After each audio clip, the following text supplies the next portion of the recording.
संसद के बजट सत्र का दूसरा चरण आज से शुरू। होली की लंबी छुट्टी के बाद आज से झारखंड विधानसभा में भी शुरू हुई कार्यवाही। नियोजन नीति पर हंगामा।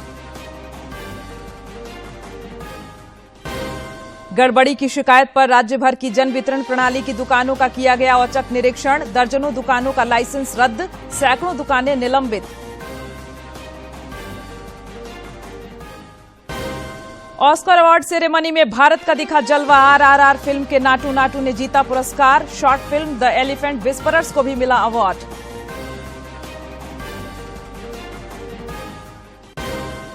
और रांची में खेलो इंडिया 10 का दम के तहत आयोजित वुशु प्रतियोगिता में महिला खिलाड़ियों ने जीते 22 स्वर्ण पदक, 21 रजत और 26 कांस्य।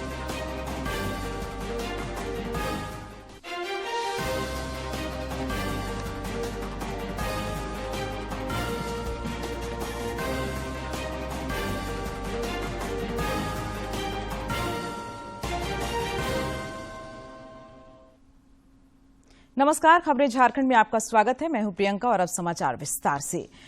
संसद के बजट सत्र का दूसरा चरण आज से शुरू हो गया। इस चरण में कुल 17 बैठकें होंगी।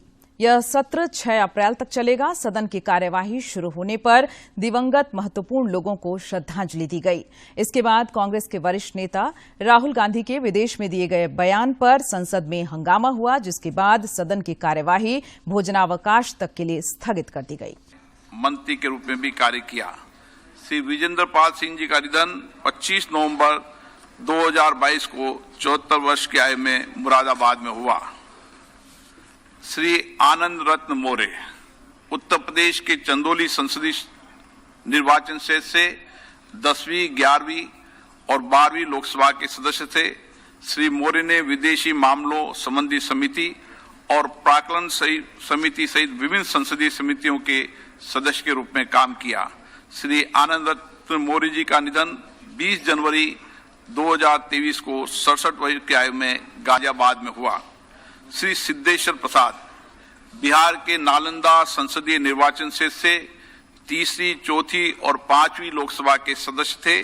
श्री प्रसाद सरकारी आश्वासन संबंधी समिति और नियम समिति के सदस्य रहे। श्रीमती जे जमुना जी का निधन 86 वर्ष की आयु में 27 जनवरी 2023 को हैदराबाद में हुआ। ये सभा हमारे पूर्व साथियों के निधन पर गहरा शोक व्यक्त करती है। शोक संतप्त परिवार के प्रति अपनी गहरी संवेदना व्यक्त करती है। अब सभा दिवंगत आत्माओं में मौन रहेगी। इधर होली के लंबे अवकाश के बाद झारखंड विधानसभा के बजट सत्र की कार्यवाही भी आज से दोबारा शुरू हुई।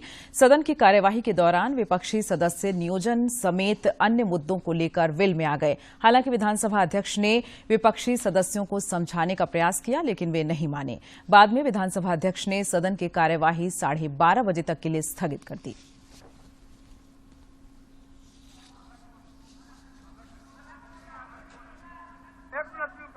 आपसे पहले हम सोचे थे सूचना में नहीं बोलने देंगे। जब बोल ही रहे हैं तो उनको बोलने दीजिए पहले, उसके बाद आपको बोलिए उसके बाद आपको बोलिए। अध्यक्ष महोदय, एक सूचना, महत्वपूर्ण सूचना है सर।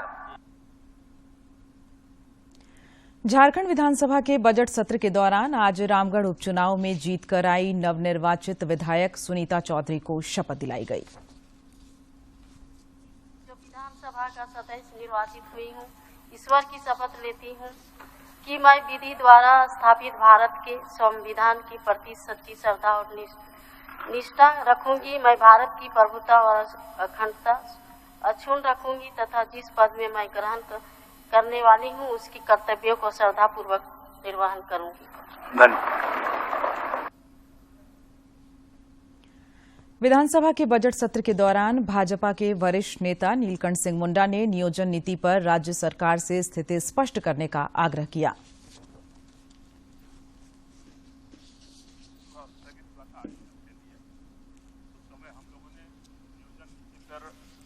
माननीय मुख्यमंत्री जी से हम लोग कहे थे कि जो प्रेस मीडिया में जो आ रहा है 2016 से पहले पूर्व का हम नियोजन नीति लाने जा रहे हैं।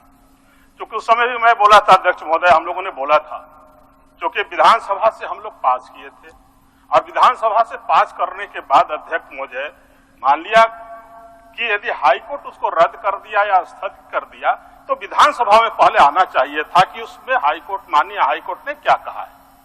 लेकिन सरकार, माननीय मुख्यमंत्री जी इस विषय पे विधानसभा में ना ला करके अध्यक्ष महोदय उन्होंने कैबिनेट में लाने का काम किया। प्रेस मीडिया के माध्यम से हम लोग को जानकारी प्राप्त हो रही है और ये उस समय हम ये भी कहते कि ये विधानसभा का अवमानना है अध्यक्ष महोदय।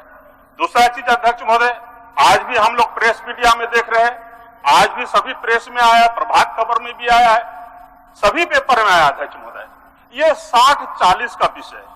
ये 60 तो हम लोग को समझ में आ रहा है, लेकिन 40 में अध्यक्ष महोदय क्या है ये समझ में नहीं आ रहा है। इधर सदन की कार्यवाही शुरू होने से पहले विधानसभा परिसर में भाजपा विधायकों ने नियोजन नीति को लेकर प्रदर्शन किया। भाजपा विधायक सीपी सिंह और भानु प्रताप शाही ने पत्रकारों से बातचीत में कहा कि युवाओं को रोजगार देने की मंशा वर्तमान सरकार में नहीं है। विधायकों ने कहा कि सरकार के 3 साल का कार्यकाल पूरा हो चुका है और अभी तक स्पष्ट नियोजन नीति नहीं होने के कारण युवाओं को रोजगार नहीं मिल रहा है।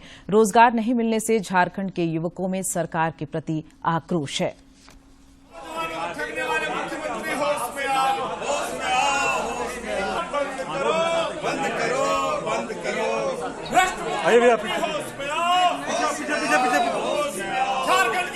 भैया माइक हटा दीजिए। सरकार वो चाहती ही नहीं है कि झारखंड के नौजवानों को, शिक्षित बेरोजगारों को नौकरी दे।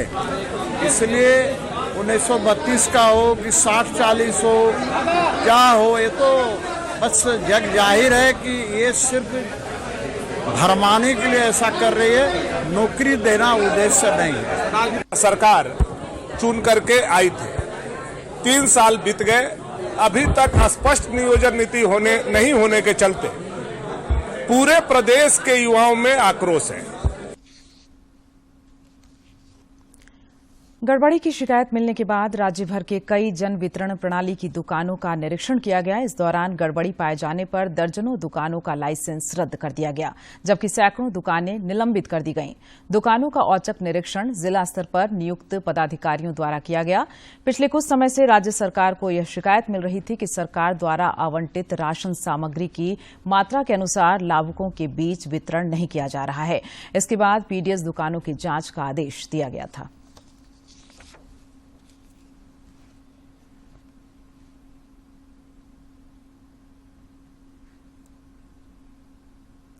देश के विभिन्न हिस्सों में G20 शिखर सम्मेलन के सिलसिले में कार्य समूह की बैठकें आयोजित की जा रही हैं। गुवाहाटी में आज से 15 मार्च तक साई 20 की बैठक प्रस्तावित है और इसी कड़ी में असम के गुवाहाटी में साई 20 यानी कि G20 सदस्य देशों के सर्वोच्च लेखा परीक्षा संस्थान के वरिष्ठ अधिकारियों की पहली बैठक आज से बुधवार के बीच आयोजित की जा रही है। बैठक में ब्लू इकोनॉमी और रेस्पॉन्सिबल आर्टिफिशियल इंटेलिजेंस जैसे 2 प्राथमिकता वाले क्षेत्रों पर विस्तार से चर्चा की जाएगी। भारत के नियंत्रक और महालेखा परीक्षक गिरीश चंद्र मुर्मू इन दोनों ही विषयों पर बैठक में संकल्पना पत्र रखेंगे, जिस पर G20 के सदस्य देश अपने अपने अनुभव साझा करेंगे। ब्लू इकोनॉमी एक ऐसी आर्थिक प्रणाली है जिसमें समुद्री और ताजा पानी के संरक्षण, उनके सतत उपयोग को बढ़ावा देने, खाद्य और ऊर्जा का उत्पादन करने, आजीविका का समर्थन करने और आर्थिक उन्नति की विभिन्न नीतियां शामिल हैं। वहीं सरकारों, व्यवसायों और नागरिक समाज संगठनों में रेस्पॉन्सिबल आर्टिफिशियल इंटेलिजेंस के उपयोग पर जागरूकता पैदा करने के लिए भी G20 के सदस्य देशों के बीच विचार विमर्श किया जाएगा। संताल परगना में करीब 1000 करोड़ रुपए के अवैध खनन मामले में मनी लॉन्ड्रिंग के तहत प्रवर्तन निदेशालय ईडी जांच कर रही है। इस मामले में मुख्यमंत्री हेमंत सोरेन के बरहेट विधायक प्रतिनिधि पंकज मिश्रा प्रकरण में सेवानिवृत्त पुलिस उपाधीक्षक यज्ञ नारायण तिवारी से ईडी आज पूछताछ करेगी। ईडी ने उन्हें नोटिस जारी कर आज रांची स्थित क्षेत्रीय कार्यालय में हाजिर होने का निर्देश दिया है। उन पर न्यायिक हिरासत में रिम्स में इलाजरत पंकज मिश्रा से मिलने का आरोप है।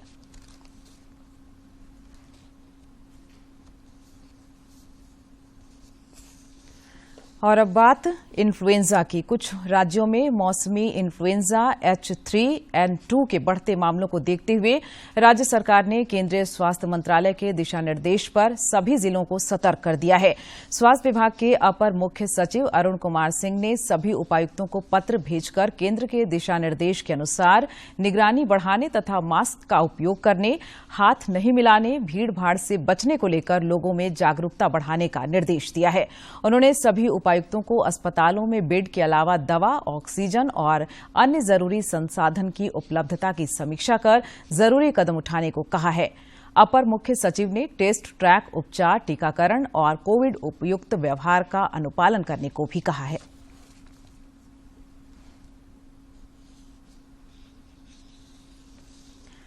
भारत रक्षा मंच के प्रदेश अध्यक्ष प्रवीण सिंह की अध्यक्षता में प्रदेश कार्य समिति की बैठक हुई। बैठक में संगठन को जिला, मंडल एवं ग्रामीण स्तर पर विस्तार करने को लेकर चर्चा हुई। बैठक का संचालन प्रदेश संगठन मंत्री राहुल मिश्रा ने किया। बैठक में राष्ट्रीय संयोजक सूर्यकांत केलकर एवं पूर्व मध्य क्षेत्र संगठन प्रमुख तथा बिहार झारखंड प्रांत प्रभारी रूपेश कुमार सिंह समेत संगठन से जुड़े कई लोग शामिल हुए। नई दिल्ली स्थित विज्ञान भवन में आज से राष्ट्रीय युवा सम्मेलन शुरू होगा।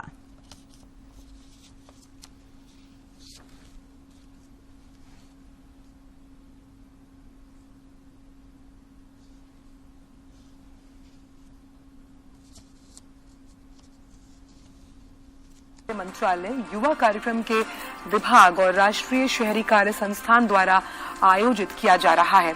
भारत का सबसे बड़ा युवा शिखर सम्मेलन इस साल भारत के G20 अध्यक्षता के तत्वाधान में आयोजित किया गया। 2 दिवसीय इस सम्मेलन में आवासन और शहरी कार्य मंत्रालय और युवा कार्यक्रम और खेल मंत्रालय दोनों एक साथ आ रहे हैं। ये U20 और Y20 प्राथमिकता वाले क्षेत्रों पर विचार विमर्श करने और कल के उज्जवल नेताओं को प्रोत्साहन देने के लिए युवा मस्तिष्क को एक साथ लाएगा। केंद्रीय मंत्री अनुराग सिंह ठाकुर सम्मेलन में मुख्य भाषण देंगे।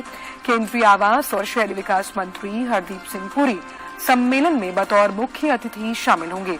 इस आयोजन के दौरान भारतीय युवाओं को बढ़ावा देने के लिए कई पहलों का प्रदर्शन किया जाएगा। ये सम्मेलन युवा केंद्रित प्रयासों को प्रोत्साहित करेगा।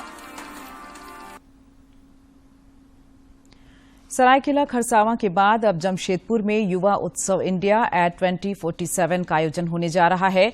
जमशेदपुर में इसे लेकर तैयारियों को अंतिम रूप दिया जा रहा है। खेल एवं युवा कार्य मंत्रालय के नेहरू युवा केंद्र की ओर से इसका आयोजन हो रहा है। नेहरू युवा केंद्र रांची के उप निदेशक सर्वेंद्र प्रताप ने इस उत्सव के उद्देश्य की जानकारी दी। प्रमोशंस का है, जिसे फिट इंडिया की जो एक्टिविटीज हैं, खेलो इंडिया है, इनके तमाम के बारे में हम बच्चों को उसको लाभ देंगे। साथ में जो हमारी प्रतियोगिताएं होंगी, जो हमारे पंचप्रण पर आधारित जो है जो थीम्स हैं, उस थीम पर आधारित ही जो है हमारे डिक्लेमेशन होंगे, जिसमें से गोल ऑफ डेवलप इंडिया है, रिमूव ऑफ एनी जो है ट्रेस ऑफ कॉलोनियल माइंडसेट है, जो हमारा उपनिवेशिक जो है गुलामी की जो हमारा मानसिकता है उससे बाहर निकालने की बात है कि केंद्रीय विश्वविद्यालयों में दाखिले के लिए होने वाली संयुक्त विश्वविद्यालय प्रवेश परीक्षा CUET के लिए ऑनलाइन आवेदन अब 30 मार्च तक किए जा सकेंगे। यूनिवर्सिटी एंट्रेंस टेस्ट के लिए आवेदन की तारीख अब 30 मार्च तक बढ़ाई गई। राष्ट्रीय परीक्षा एजेंसी NTA के अनुसार आवेदनों के विवरण में 1 अप्रैल से 3 अप्रैल तक सुधार किया जा पाएगा। झारखंड अधिविद्य परिषद जैक द्वारा आयोजित मैट्रिक और इंटरमीडिएट की वार्षिक परीक्षा कल से शुरू होगी। 5 अप्रैल तक चलने वाली परीक्षा की सभी तैयारियां पूरी कर ली गई हैं। रांची उपायुक्त सहजिला दंडाधिकारी एवं वरीय पुलिस अधीक्षक ने परीक्षा को कदाचार मुक्त तथा शांतिपूर्ण वातावरण में संपन्न कराने और विधि व्यवस्था बनाए रखने के लिए संयुक्त आदेश जारी किया है। परीक्षा केंद्रों के आसपास धारा 144 लागू रहेगी और पुलिस उपाधीक्षक नगर हटिया को भ्रमणशील रहकर उक्त परीक्षा केंद्रों में निगरानी करने का निर्देश दिया गया है।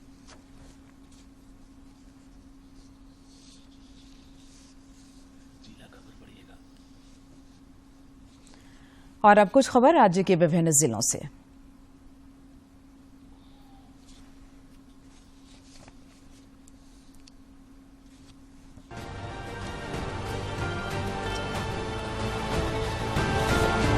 राज्यपाल सीपी राधाकृष्णन से जनजातीय मामलों के केंद्रीय मंत्री अर्जुन मुंडा ने राजभवन में मुलाकात की। राजभवन सूत्रों से मिली जानकारी के अनुसार यह शिष्टाचार मुलाकात थी। विधानसभा अध्यक्ष रविन्द्रनाथ महतो से रांची में पशु चिकित्सा सेवा संघ के प्रतिनिधिमंडल ने मुलाकात की। इस दौरान प्रतिनिधिमंडल ने राज्य में अन्य चिकित्सकों के समान पशु चिकित्सकों को भी 7वें वेतन आयोग का लाभ देने की मांग की। रांची जिले में 598 स्कूलों के किचन और स्टोर रूम की मरम्मत कराई जाएगी। इसके लिए झारखंड शिक्षा परियोजना ने चयनित स्कूलों को निर्देश जारी कर दिया है। परियोजना की ओर से मरम्मत कार्य के लिए 5 करोड़ से अधिक का बजट स्वीकृत किया गया है। पश्चिमी सिंहभूम के गोइलकेरा थाना क्षेत्र के हाथीबुरू एवं माईलीपी में माघी पर्व मनाया गया। इस दौरान चाईबासा पुलिस, सीआरपीएफ 60 बटालियन एवं कोबरा 203 बटालियन के जवानों ने ग्रामीणों को गांव में आयोजित होने वाले माघी पर्व को लेकर मांदर एवं ढोल प्रदान किया। हजारीबाग जिले के पिलावल थाना क्षेत्र से पुलिस ने 2 अफीम तस्करों को गिरफ्तार किया है। इनके पास से पुलिस ने करीब 3 किलो अफीम बरामद किया है। गिरफ्तार दोनों आरोपी चतरा जिले के गिद्धौर के रहने वाले हैं।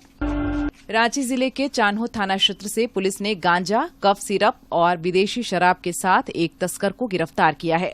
गिरफ्तार व्यक्ति का नाम दुखरण साहू है।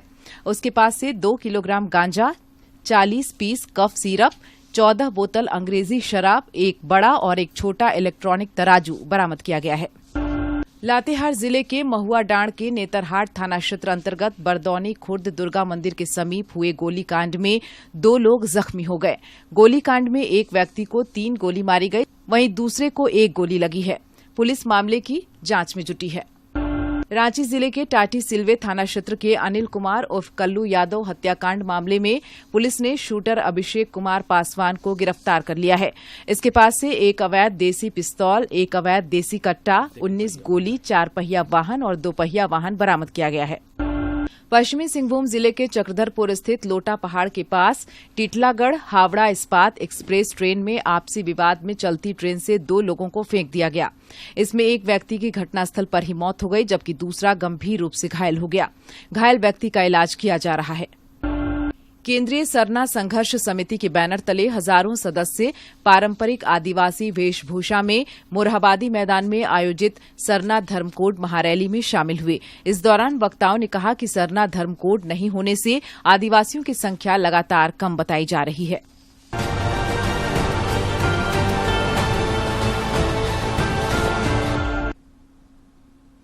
खबरों में आगे बढ़ेंगे। भारतीय रिजर्व बैंक की मौद्रिक नीति समिति की सदस्य आशिमा गोयल ने कहा है कि इस वर्ष मुद्रास्फीति में कमी आने की उम्मीद है। उन्होंने बताया कि केंद्र सरकार लगातार आपूर्ति श्रृंखला को ठीक करने के लिए कदम उठा रही है। इस कारण देश में कीमतें अन्य देशों के मुकाबले धीमी गति से बढ़ेगी।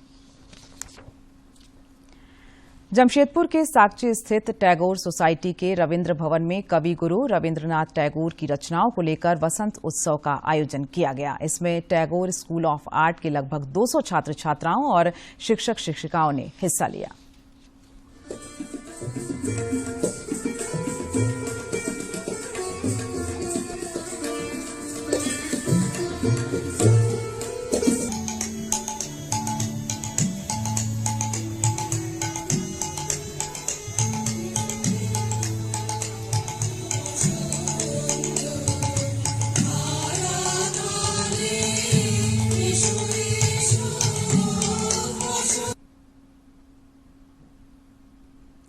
जमशेदपुर स्थित गंगा मेमोरियल अस्पताल में 1 दिवसीय मेगा चिकित्सा शिविर का आयोजन किया गया। शिविर में जमशेदपुर, राजनगर, मुसाबनी, घाटशिला, डुमरिया और बहरागोड़ा समेत अन्य क्षेत्रों के सैकड़ों मरीज पहुंचे।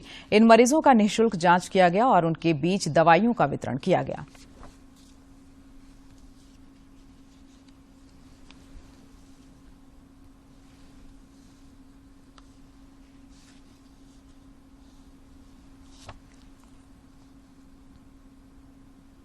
और अब बात ऑस्कर अवार्ड की। इस वर्ष के ऑस्कर अवार्ड सेरेमनी में भारत का जलवा देखने को मिला। सेरेमनी में भारत की short film the elephant whisperers ने ऑस्कर अवार्ड जीता है।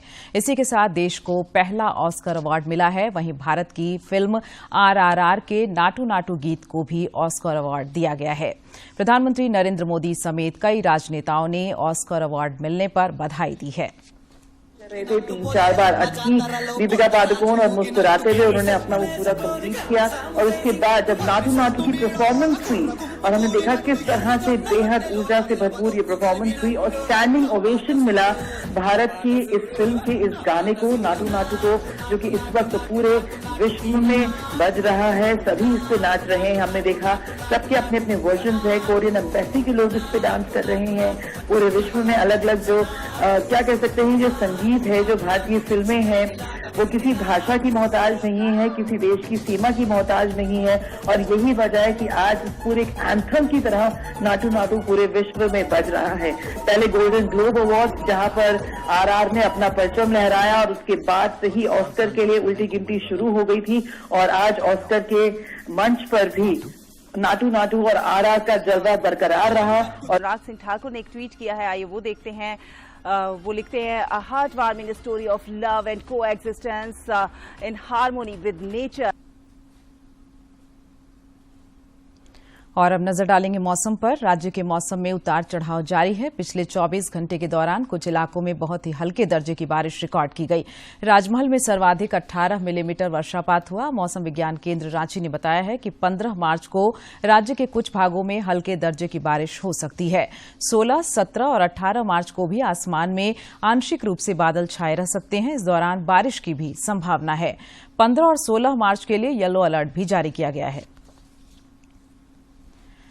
खबरें खेल जगत से। अहमदाबाद में भारत ऑस्ट्रेलिया टेस्ट सीरीज का आखिरी मुकाबला खेला जा रहा है। मुकाबले का आज आखिरी दिन है और लंच के बाद का खेल जारी है। टीम इंडिया को जीत के लिए 9 विकेट की जरूरत है। पहली पारी में टीम इंडिया की 51 रनों की बढ़त के जवाब में ऑस्ट्रेलिया ने अपनी दूसरी पारी में 1 विकेट पर 77 रन बना लिए हैं। टीम अब भी 14 रन पीछे है। इससे पहले भारत ने पहली पारी में 571 रन बनाए, जबकि ऑस्ट्रेलिया ने पहली पारी में 480 रन बनाए थे। भारत टेस्ट सीरीज में 2-1 से आगे है और अगर टेस्ट ड्रॉ रहा तो भारत सीरीज जीत जाएगी। राजधानी रांची के खेलगांव स्थित ठाकुर विश्वनाथ शाहदेव इंडोर स्टेडियम में कल खेलो इंडिया 10 का दम के तहत आयोजित वुशु प्रतियोगिता का समापन हो गया। इसमें 22 लड़कियों ने स्वर्ण पदक हासिल किए, जबकि 21 को रजत और 26 को कांस्य पदक मिले। अंतर्राष्ट्रीय योग दिवस की 100 दिनों की उल्टी गिनती शुरू हो गई है। अंतर्राष्ट्रीय योग दिवस के उपलक्ष्य में आज एक कार्यक्रम का आयोजन किया गया है। आज एक कार्यक्रम का आयोजन हो रहा है। अंतर्राष्ट्रीय योग दिवस 2023 को लेकर देश भर में जोर शोर से तैयारियां चल रही हैं और इसी कड़ी में आज योग महोत्सव की शुरुआत हो रही है। दरअसल अंतर्राष्ट्रीय योग दिवस 2023 के 9वें संस्करण की 100 दिनों की उल्टी गिनती यानी कि काउंटडाउन का एक कार्यक्रम है। आयुष मंत्रालय मोरारजी देसाई राष्ट्रीय योग संस्थान के साथ दिल्ली के तालकटोरा स्टेडियम में आज से 2 दिवसीय योग महोत्सव 2023 और मोरारजी देसाई राष्ट्रीय योग संस्थान में 15 मार्च को महोत्सव के बाद योग कार्यशालाओं का आयोजन कर रहा है। केंद्रीय आयुष मंत्री सर्बानंद सोनोवाल योग महोत्सव 2023 का उद्घाटन करेंगे। इस वर्ष भी योग के विभिन्न आयामों और इसके व्यापक प्रचार प्रसार, उपयोगिता और दुनिया भर में स्वास्थ्य, कल्याण और शांति को बढ़ावा देने के लिए योग महोत्सव 2023 का आयोजन किया जा रहा है। उल्टी गिनती मनाने के लिए दिल्ली में 100 स्थानों पर सामूहिक योग प्रदर्शन सत्र होंगे और ये पूरे देश में 100 दिनों, 100 शहरों और 100 संगठनों की गतिविधियों को शुरू करेगा। प्रधानमंत्री नरेंद्र मोदी इस महीने की 26 तारीख को मन की बात कार्यक्रम के जरिए देशवासियों के साथ अपने विचार साझा करेंगे। प्रधानमंत्री ने इस कार्यक्रम के लिए लोगों से अपने सुझाव देने का आग्रह किया है। सुझावों को टोल फ्री नंबर 1800-117800 पर मिस कॉल देकर रिकॉर्ड कराया जा सकता है। माईगॉव फोरम या नमो ऐप पर भी लोग अपने सुझाव दे सकते हैं।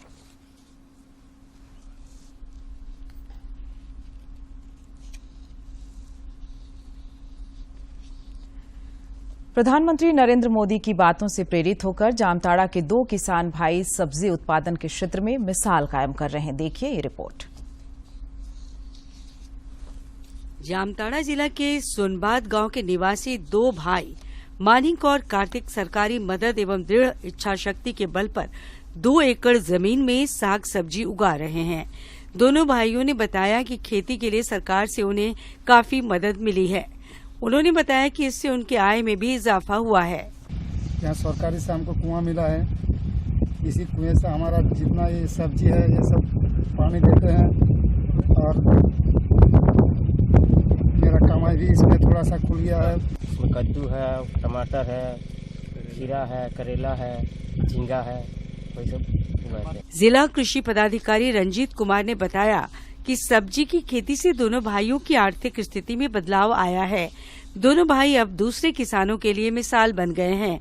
दर्जन भर लोगों को रोजगार भी दे रहे हैं। देखिए, मनरेगा कूप से सोनबाद में जो खेती हुआ है, एक्चुअली यहाँ पे सुखाड़ पड़ा था और मनरेगा से जो कूप बना तो उसमें जो है चूंकि गहराई रहा था उसमें पानी बचा और उससे जो है वो धान वगैरह नहीं लेके जो परंपरागत फसल है वो खेती नहीं करके वो खेती कर रहे वेजिटेबल्स का, कैश क्रॉप का, और इस तरह का जो है अगर सहायता और किसानों को मिले तो वो काफी लाभान्वित हो सकते हैं। सोनबाद के ग्रामीण भी दोनों भाइयों की मेहनत की सराहना कर रहे हैं। ग्रामीणों का कहना है कि अब वे भी उनसे सीख लेकर वैकल्पिक कृषि को अपनाएंगे। और इसको मनरेगा से कुआं मिला है, कुआं से लोग सब्जी में पानी पटाता है और इस सब्जी में जो कमाई होता है उसका गुजर बसर चलता है और इसको धनबाद, झरिया, निशा ये सब भेजता है। प्रधानमंत्री नरेंद्र मोदी के आह्वान का रंग अब दिखने लगा है। किसान से लेकर मजदूर तक सभी उनके दिखाए गए मार्ग पर चलना शुरू कर दिए हैं। जामताड़ा से सुभाष प्रसाद सिंह की report. Tata steel sports department के सहयोग से जेआरडी टाटा स्पोर्ट्स कॉम्प्लेक्स में लाइफ सेविंग कोर्स की शुरुआत हुई है। देखिए इस रिपोर्ट में कैसा है ये कोर्स।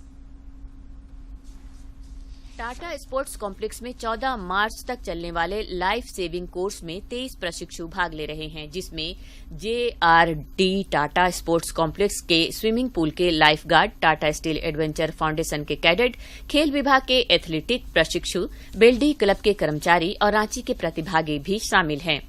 टाटा स्टील के senior sports administrator Firoz Khan ने बताया कि यहां डूबने से बचाने और बाढ़, भूकंप आने जैसी आपातकालीन स्थिति में प्रभावित को बचाने के गुर सिखाए जा रहे हैं।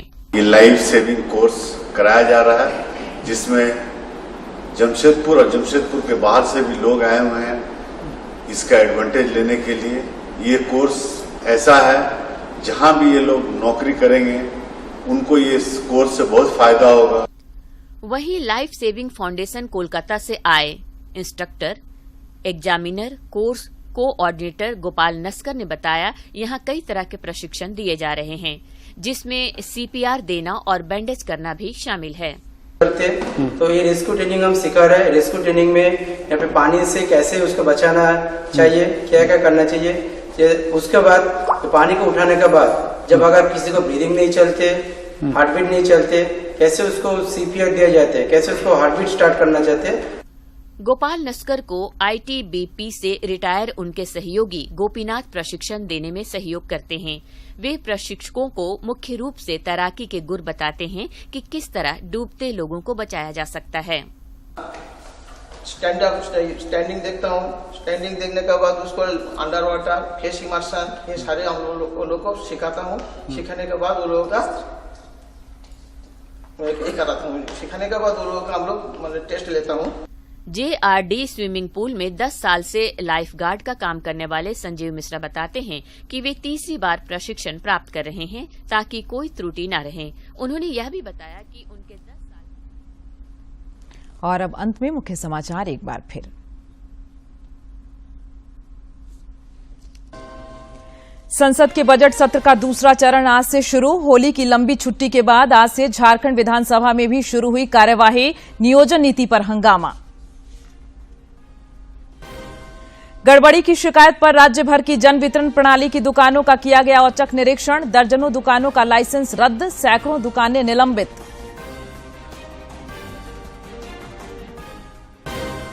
ऑस्कर अवार्ड सेरेमनी में भारत का दिखा जलवा। आरआरआर फिल्म के नाटू नाटू ने जीता पुरस्कार। Short film the elephant whisperers को भी मिला अवार्ड।